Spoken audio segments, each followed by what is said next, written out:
Her world, her secrets, her legacy. Let's talk about Black Widow. As this is the first film in Phase 4 of the MCU, as it is about Black Widow confronting the darker parts of her ledger, when a dangerous conspiracy with ties from her past arises, she must deal with her history on being a spy, and the broken relationships that left in her wake before she became an Avenger. As with this film, it does take place right after Civil War. A Black Widow film should have been released many years prior to before we got this, but hey, at least we finally got one. Even though it was released many years too late, it was still great to get a Black Widow film, as this does not disappoint. As with this film, we do see Scarlett Johansson back as Black Widow, Natasha Romanoff, and it was interesting to see her past and learn more about her, as we also do get Florence Pugh as Yelena Belova, David Harbour as the Red Guardian, Weisz as Yelena, as they are members of Natasha's family, well, fake family, and they did have great dynamics with one another. It did great introducing these new characters, especially with Florence Pugh's Yelena. She was the one that stole the show. She was the standout in this. But also David Harbour's Red Guardian was another standout. You get Ray Winstone as the antagonist, and I thought he could have been better. We also do get Taskmaster, and there was an interesting twist with the character, and I do think that twist could have been better too.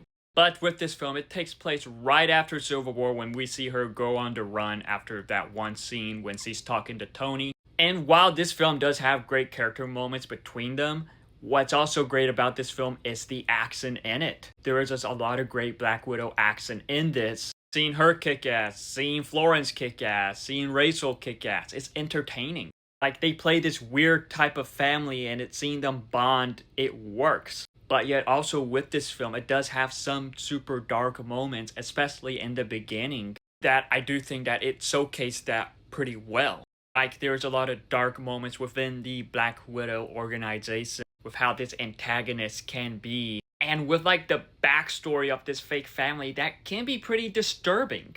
But with how this film is, it is like a family spy espionage action film, because its spy moments are really cool. Like I mentioned before, its action moments are great, and its family moments within it is done pretty well. Some flaws with the film, like I mentioned, the antagonist, I do feel like there could have been more. And then there's this one twist with Taskmaster that I don't think worked very well. And at the same time, I do think they could have done more. Explore more with the antagonist, explore more with the Black Widow organization. Mention ties with the Winter Soldier, like how it is in the comics. It should have done that, but nope. And it is kind of frustrating how we finally get this film, and yet when this film released was after Endgame, and we all know what happened to Natasha in Endgame. Like, this film kind of released too late, but at the same time, it was great that we finally got a Black Widow film. It should have been made back in Phase 1 or Phase 2, to be honest. Hell, we should have already gotten a trilogy of Black Widow films. You got the Marvel Corporation to blame for that. But overall, with Black Widow, it was still a great addition to the MCU. Very interesting how this kicks off the films in Phase 4, as it does introduce us to a lot of great characters. And it was a nice film to possibly see Scarlett Johansson's Natasha Romanoff one last time. But have you seen Black Widow? If so, what are your thoughts on it? Let me know in the comments below, and follow me for more.